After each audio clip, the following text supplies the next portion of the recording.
Okay, guys, welcome back to distance learning.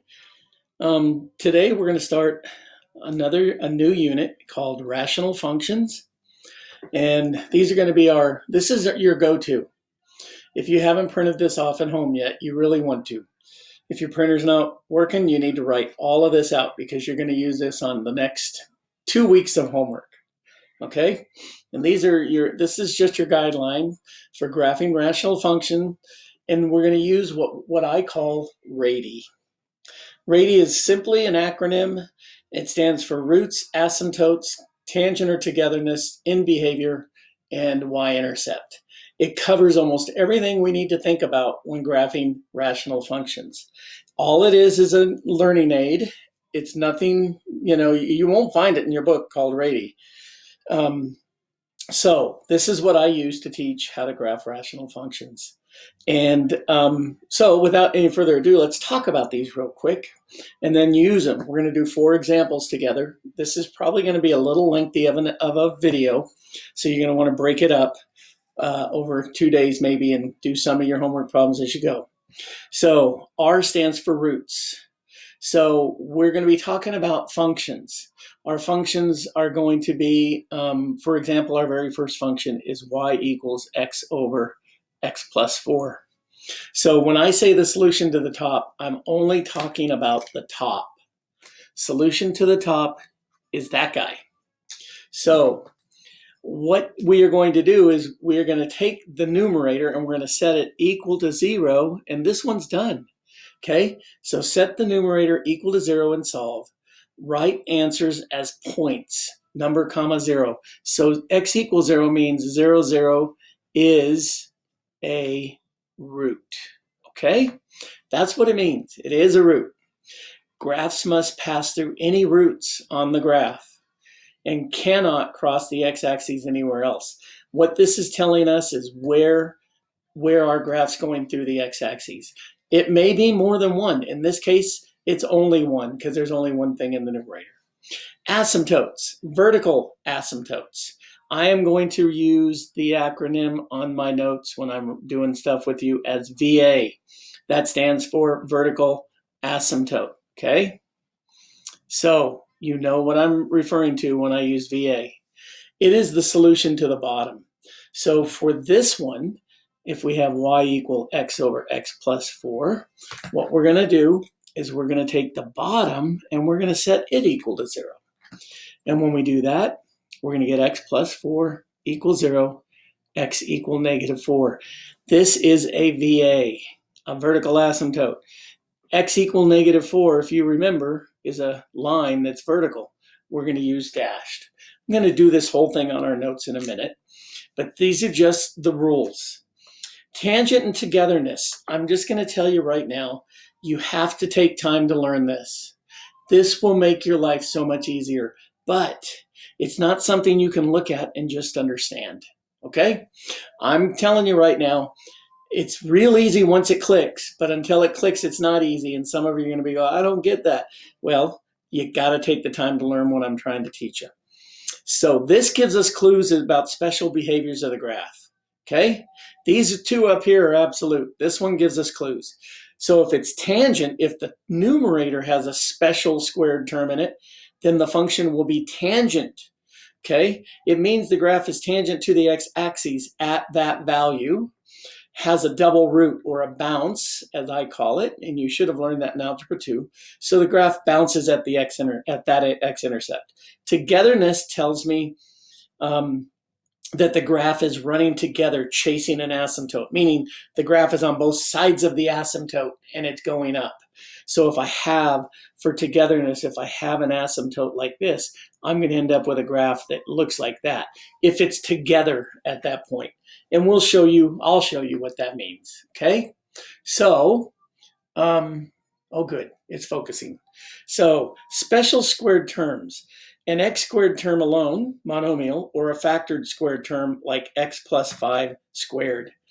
It must be this whole thing to be a special squared term, or it's going to be that. So what are some good examples of special squared terms? Well, this one I just gave you.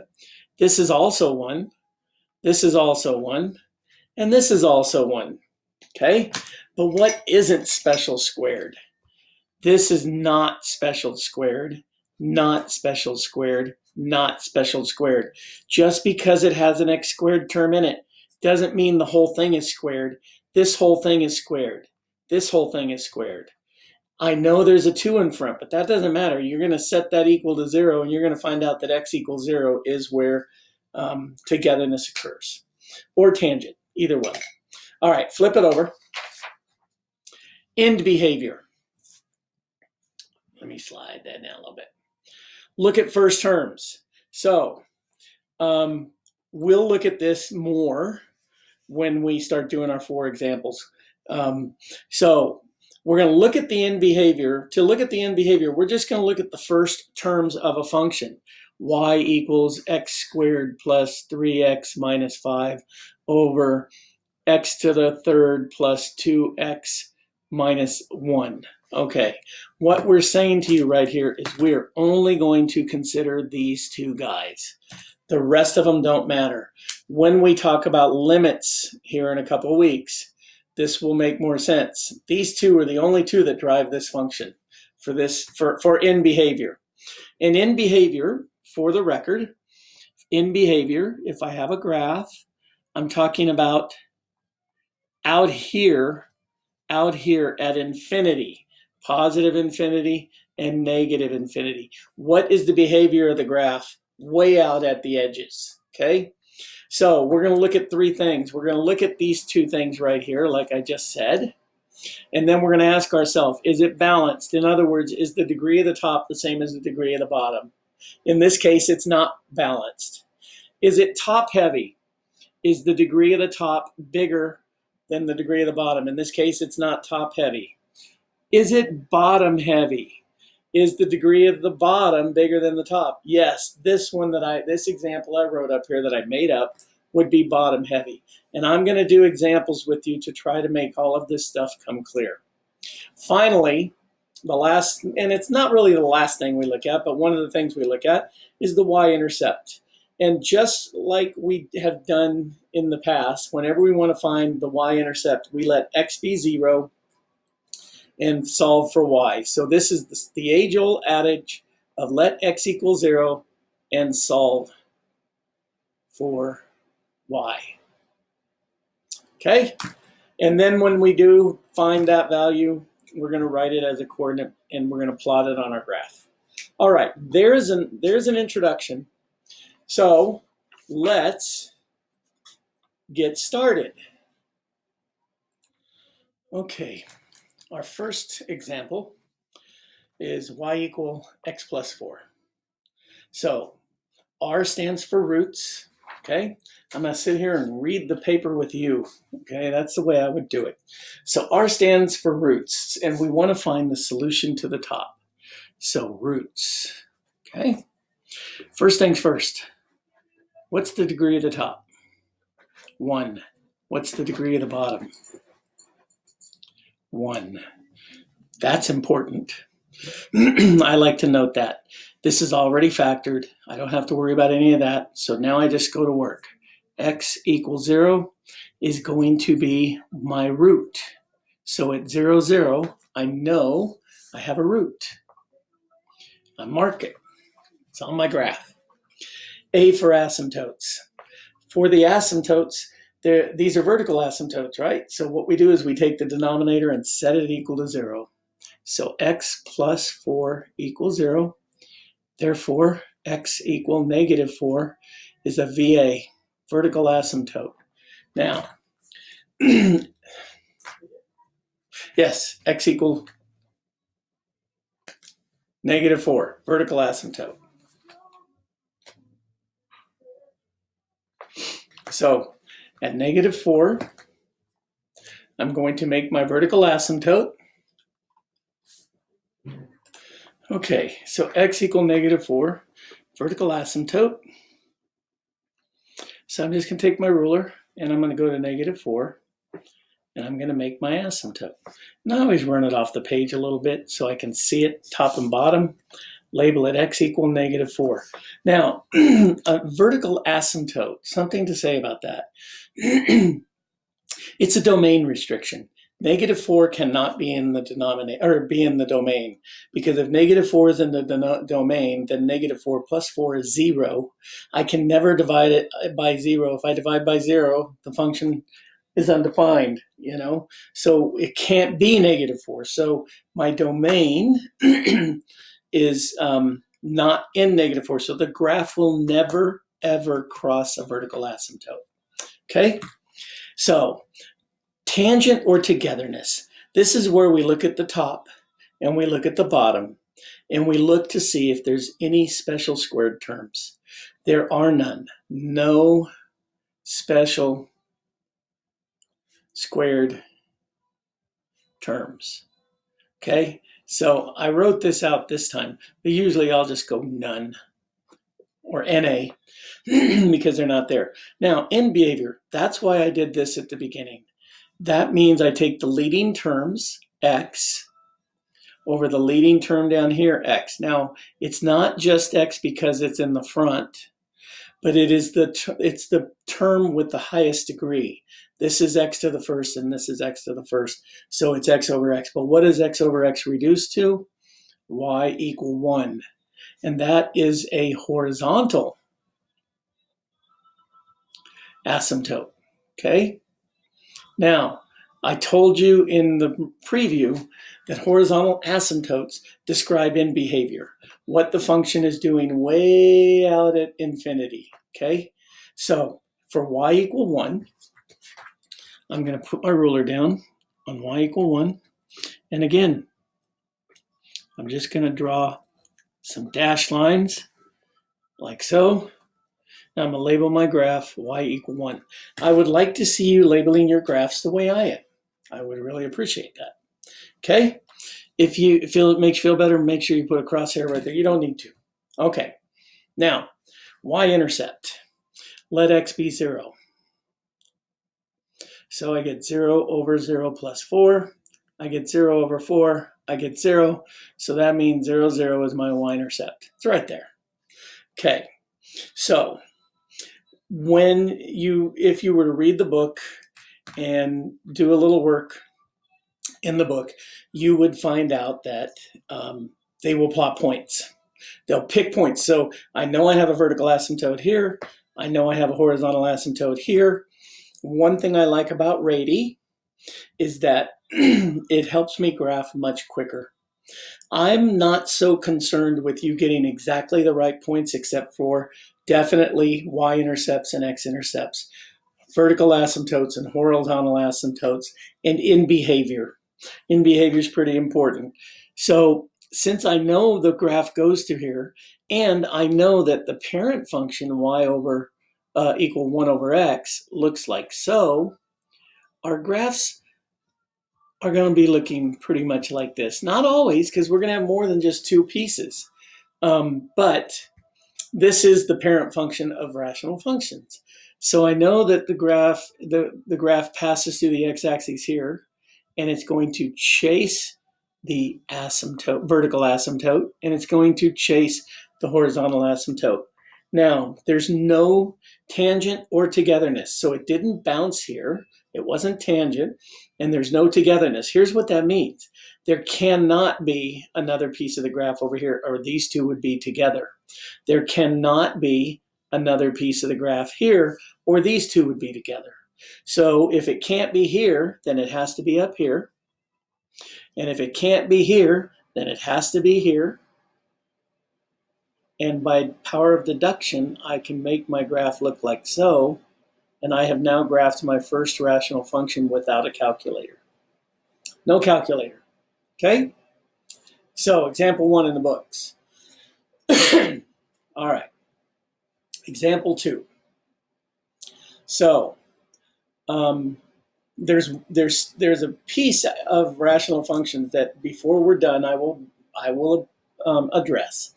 But for right now, we don't need to talk about it. But when I look at this, I can ask you, what's the degree?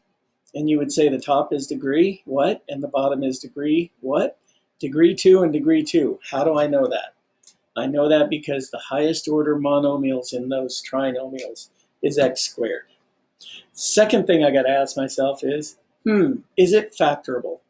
And actually it is. It's x plus 1 and x minus 6, because I get negative 6x plus 1x is minus, yep, that's right. And then this factors to x minus 2 quantity squared, okay?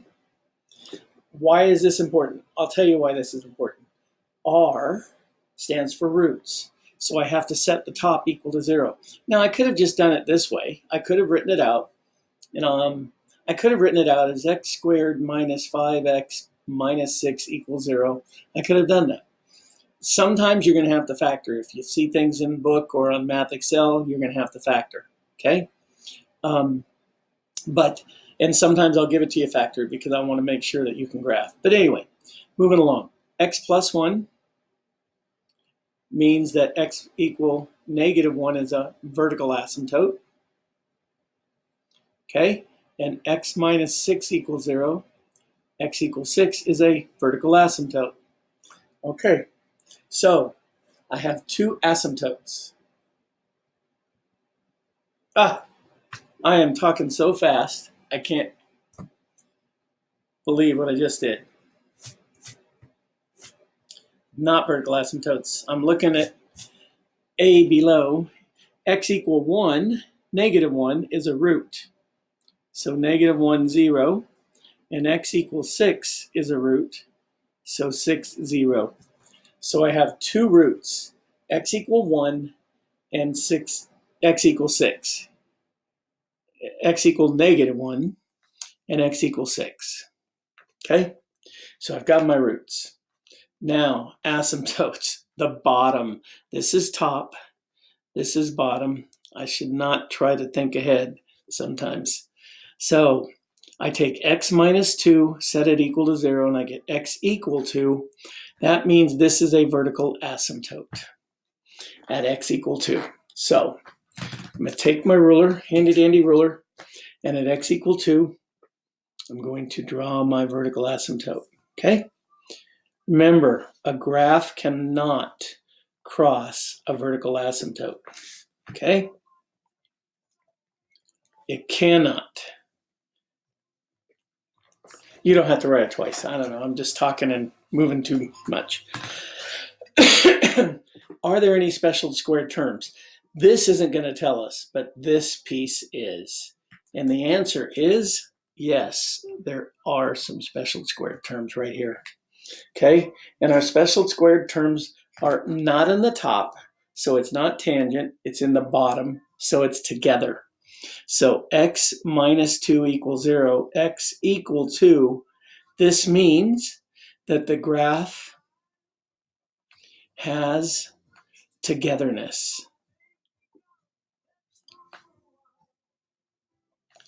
at x equal 2. What does that mean? Well, here's what that means. It means the graph is going to be like this, chasing the asymptote up here, or it's going to be down here, chasing the asymptote down here. This is what togetherness means. And then when we finish the graph, I'll explain more. Okay? But that's all I do tangent and togetherness for. It helps me in graphing. You'll see. We're going to do another more complicated one next. So, end behavior. That's where I consider the degrees. It is balanced. Okay? It's balanced. So what you're looking for in end behavior, E, are the degrees balanced? Are they top heavy or are they bottom heavy? Okay, we won't be doing top heavy yet because that's a different kind of asymptote. So why? Next, I want to plug in 0 for x. Well, it's actually easier to plug in 0 here than to plug in 0 here, huh? So if I put 0 here and I put 0 here, they're gone, leaves me negative 6. 0 here and 0 here, they're gone, leaves me 4. So it's y equals negative 6 fourths, which equals negative 3 halves, or 1.5 negative, okay? So negative, 0, negative 1.5. All right. So 0, negative 1.5. Well, here's 1, so here's 1.5. Okay, did I graph my horizontal asymptote? No, I did not graph my horizontal asymptote. In fact, all I did was write balanced. Y equals x squared over x squared, or y equals 1 is my horizontal asymptote. I'm sorry, guys. For whatever reason, I'm stumbling all over myself here. But we're getting it. Okay? So, y equals 1. So RATEY is just an organizational system. Now, you might be wondering what's going on here. Well, let me show you. I know that the graph passes through this point. I know the graph passes through this point and this point, which means it has to go like this, yes? By power of deduction. Now, what it's going to do is it's going to come down and it's going to chase the horizontal or the vertical asymptote. Graphs will always, always, always chase vertical asymptotes, okay? It's okay. It's not perfect.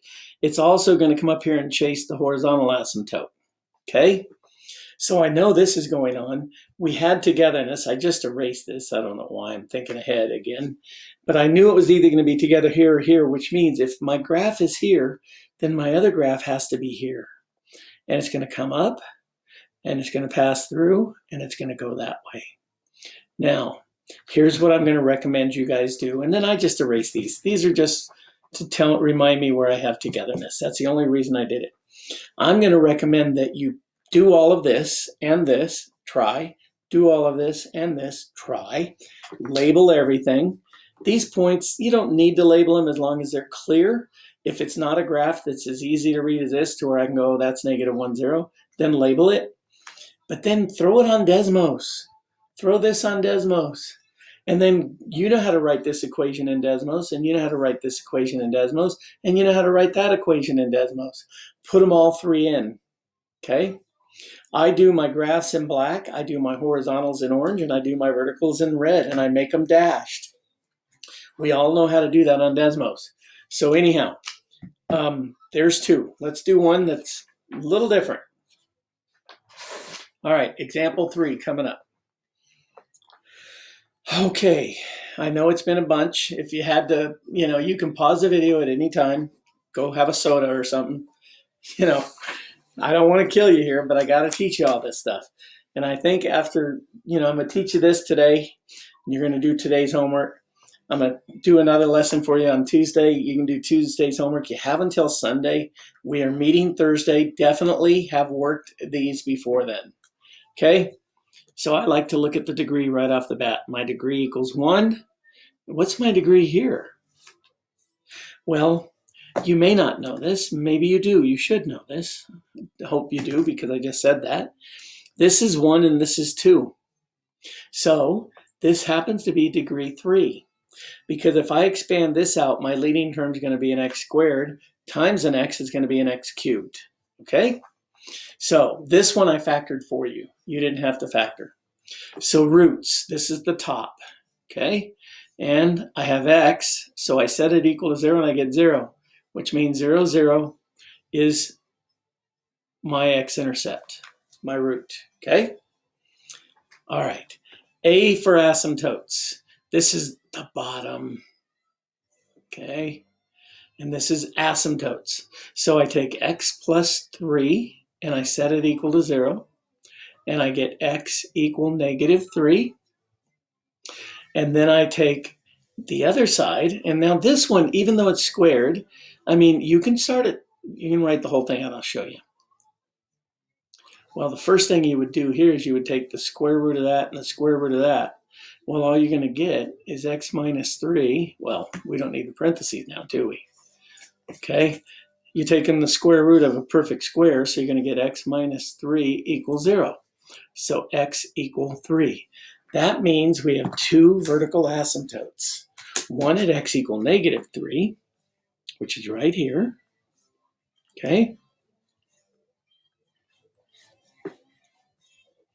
You don't have to do a lot of dashes. And x equal 3, which is right here. Especially if you're using color, it just makes life much easier for you and me, the reader. but I do like you to label your equations. A lot of reasons I make you do that. Makes life much easier. Do we have any special squared terms? The answer is, gave you time to answer there. What'd you say? You said yes. There's your special squared term, x minus 3. Okay, so we have togetherness. Oh, and it's in the bottom. This is in the bottom. So if you refer to your sheet, togetherness, special squared term on bottom means graph will come together at the asymptote. Okay, so it means graph comes together at x equal 3. What that means, and here's what I always do. I just put little arrows down here in pencil, little arrows up here in pencil. It reminds me, so now I don't have to worry about it. I know when I go to graph, I just look for my arrows. Because if I look over here, I've got togetherness. In behavior, this is degree, right? So I'm going to write y equals the degree of the top is the first term of the top is x. And the first term of the bottom is really x cubed, guys. Okay? So if I simplify that, I get 1 over x squared, which means it's bottom heavy. Okay? And what does bottom heavy mean? Horizontal asymptote at y equals 0. Ends will look like one of these two. This is odd, by the way. This is even. For the record, this one, odd, looks like this. Okay, and that's important. This is important, okay? I should have brought this up earlier. I apologize. This looks like this. These are the two parent functions, okay? So if I had a negative in here, this would flip. If I had a negative over here, this one would kick down here and that would kick up there from our transformations back in the beginning of the year. Okay, so I know that the x-axis is a horizontal asymptote now. So whenever the x-axis is a horizontal asymptote, I just put 2 dashes like that, and then I write y equals 0. Focus, focus, focus. Okay, so we're getting real close. Now, if I plug in 0, I'm going to get 0 up top. I'm going to get 3. So here's what I get. I get 0, 3 times 9, because I get negative 3 squared is 9, which is 0. So 0, 0 is my point. So this is all I have. Huh. So here's the deal. It's either running up here or it's running down here, right? And we have to decide what is what. So here's how I'm going to do it. Choose a point. Either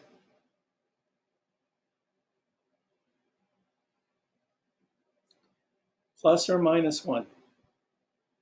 Okay, I'm going to pick 1. So if I pick 1, it's real easy. I'm going to get 1 over 4 times negative 2 squared. Is this all positive? So what I'm going to get is a positive over a positive, which means the whole thing's positive. Do you see what I did? I don't care what the value is. I could care less what the value is. But what I know is this thing's going to come like this, and it's going to take off, and it's going to go that way. Well, see my togetherness right here? Tells me that this guy's going to be over here chasing. Now, that means this guy passes through, and he's going to chase the asymptote down here. Okay? Well, since he's here and the togetherness is over here, there can't be a graph here, which means it has to be up here. Okay? And there can't be a graph down here. There's not a graph down here. We have an asymptote here. So this guy's going to come down and go that way. This guy's going to come down and go that way. And that is my graph, guys. I know it can't be here because I had togetherness on this side. So here's your togetherness. Right here is my togetherness. Okay? So togetherness is one of the reasons I really like RATEY and tangent, but it really helps in making these graphs. The old-fashioned way is you got to get out, a calculator, and if we can't graph them on a calculator, then you can't have a graphing calculator, so you got to do it all on an old TI-30 or something like that, and you got to plot a whole bunch of points. I don't need you to plot a whole bunch of points. I want to know the behavior of the graph, okay? By the way, this guy's chasing the asymptote way out at infinity. It's going to 0. This one way out at negative infinity is going to 0. All right. I know it's a long lesson today. Hang in there. I had to do some extra teaching. Tomorrow's will be a little shorter. Okay. Last one. Degree 1 and degree 1. Okay? So, roots. 4x equals 0. We do the top, remember? And this one's going to be the bottom. So 4x equals 0, that means x equals 0. So we have a root at 0, 0. Okay? Got it. Take the bottom and set it equal to 0. Well, you should all be able to see that's x equal, add 3 divided by 2, 3/2. So I have an HA, VA, my bad, a VA, vertical asymptote at 3/2. Where is 3/2? Well, right here is 1, so that's 1.5.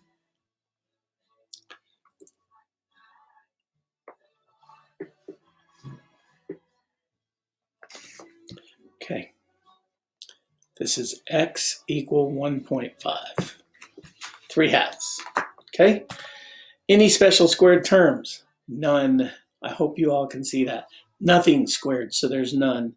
In behavior, y equals, remember, we only care about the leading terms, but we take everything with the x up there.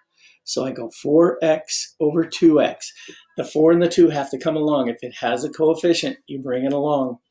This reduces to y equals 2, which is my horizontal asymptote. So what does that mean? That means I take my orange marker, and right here, I'm going to put some orange dash lines. If we were in class on the board, you would only see my dash lines out here. I don't care about in here. Not on a horizontal. Horizontal is not a big deal. It's just in behavior. It only occurs way out there at infinity. So last thing, let y equal 0. If I let y equal 0, I get 0 over negative 3. I get 0. So 0, 0 is it. Now, what do we have? Well, you know the graph passes through here. And it's not going to go this way because it can't cross that. It cannot cross this. So it's not going to go through this way. Okay? Not only that, it would have to cross this. So what you know is that it's going to pass through the x-axis there and chase. And it's going to come up here and it's going to chase. Okay? Now, is there any togetherness? No. So it can't be here. I'm looking at this arrow. I can't have an arrow here. So I have to have an arrow here. Okay? And so that means I must have an arrow over here. And I'm just going to take these two and curve them up. And that's it, guys. Okay? All right. I'm going to slip something in on you here. Okay? Oh, I forgot to mark something. Y equal 2.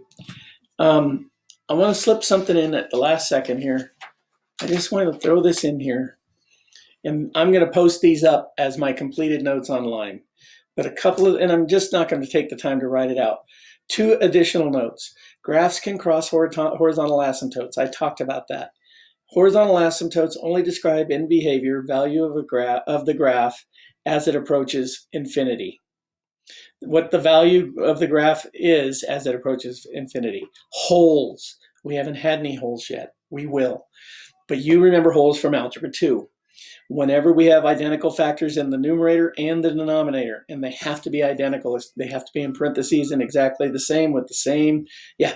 Anyway, whenever we have identical factors in the numerator and denominator, we cancel them out. But we must remember that the value they represent is a whole, and we have to designate that on our graph. We will be doing holes, I think it's in day 2, and then we have day 3 of this stuff, and then we'll do some applications. Sorry for the lengthy video today, but there was a lot to teach. See you soon.